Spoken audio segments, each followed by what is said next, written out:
People out in YouTube land, welcome back. And if you're new to my channel, please subscribe while you're here. So today, got my fancy Bultaco shirt on because we're making a little special video today. The Bultaco is finally finished, so I wanted to give you guys a little walkthrough and we'll talk about what we did to her and all that good stuff. It was a huge project because it came in boxes.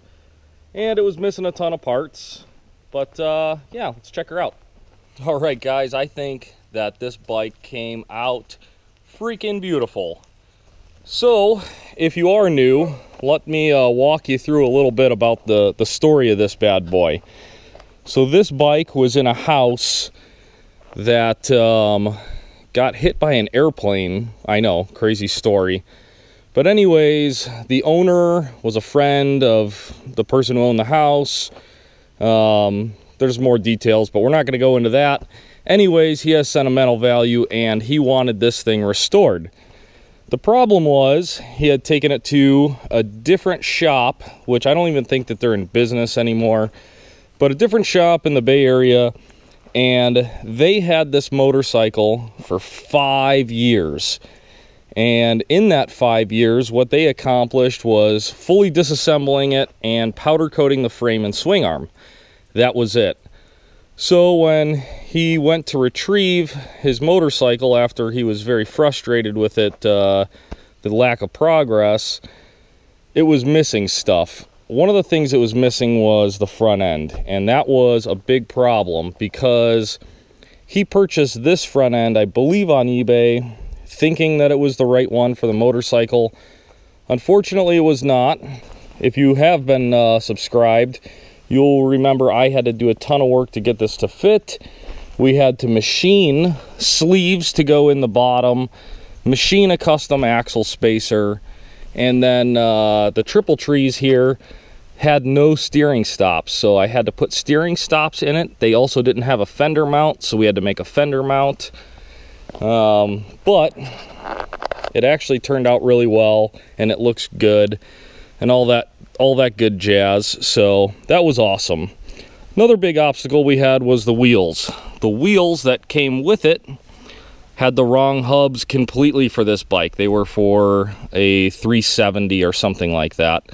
So I ended up getting hubs from Hugh's Bultaco and had them build out wheels, which that worked out really well. I had unfortunately done a fair bit of work to the wrong set. I had powder coated them and polished them out, but you know, it is what it is.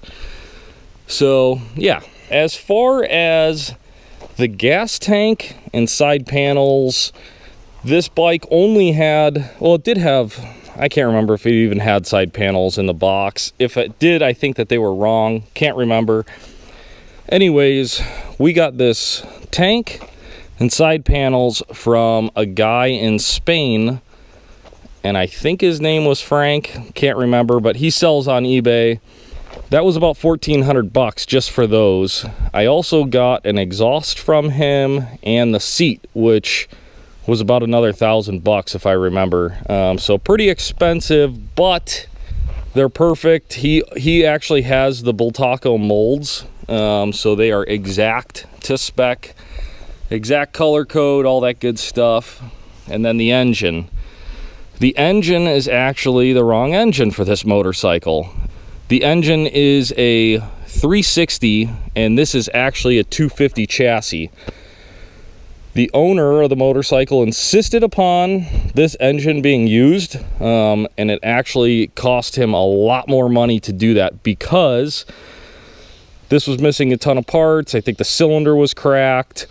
Two of the gears in the transmission were bad. So a lot of money went into the engine rebuild that was kind of a bit overkill, especially because this motorcycle is a display piece. He's going to put it inside of his house or his office. I can't remember.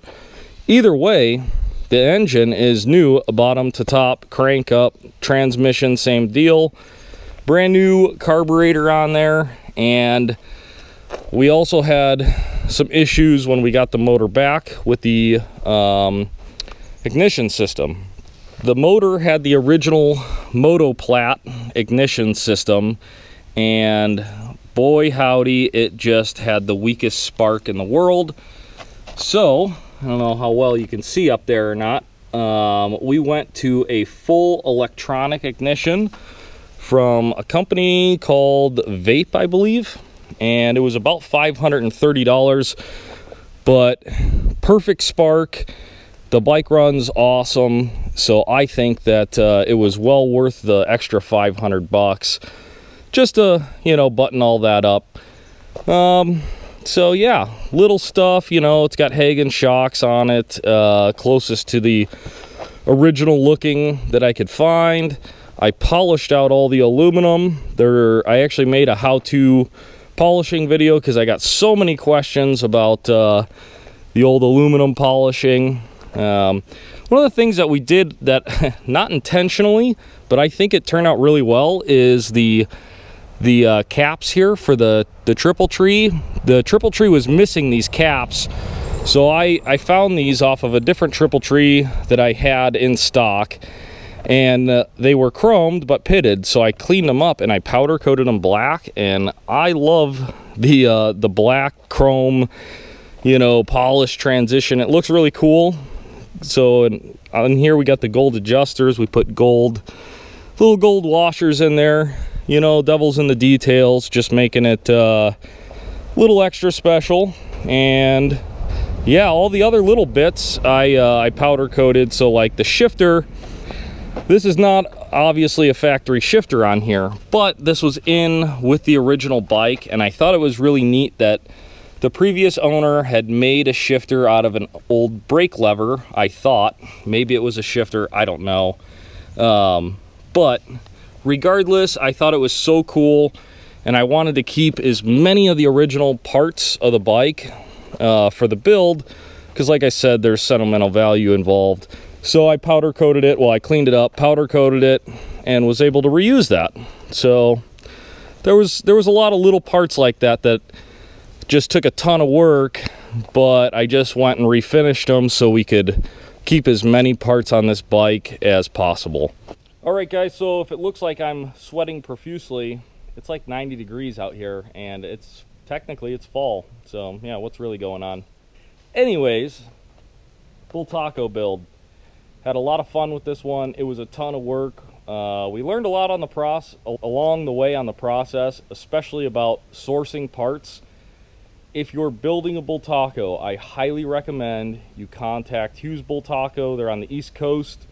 My contact over there was Tim, and Tim, super knowledgeable dude, very helpful, very reasonable on parts cost. We had to do a lot of shipping back and forth type deal, and they went above and beyond to help us out. So big shout out to Hugh's Bultaco. Thank you guys so much for all your help.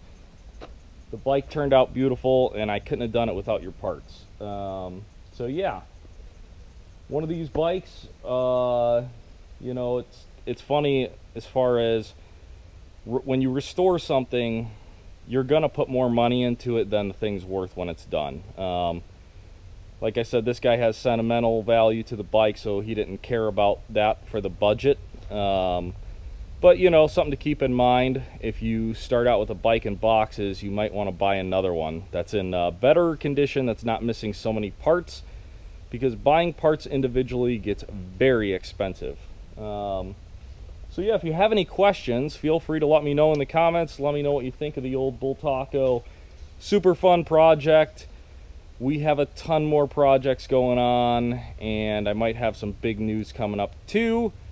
So yeah, if you're new, please subscribe while you're here. For the regulars, as always, thank you guys for tuning in. I really appreciate the support, and we'll see you tomorrow on the next one.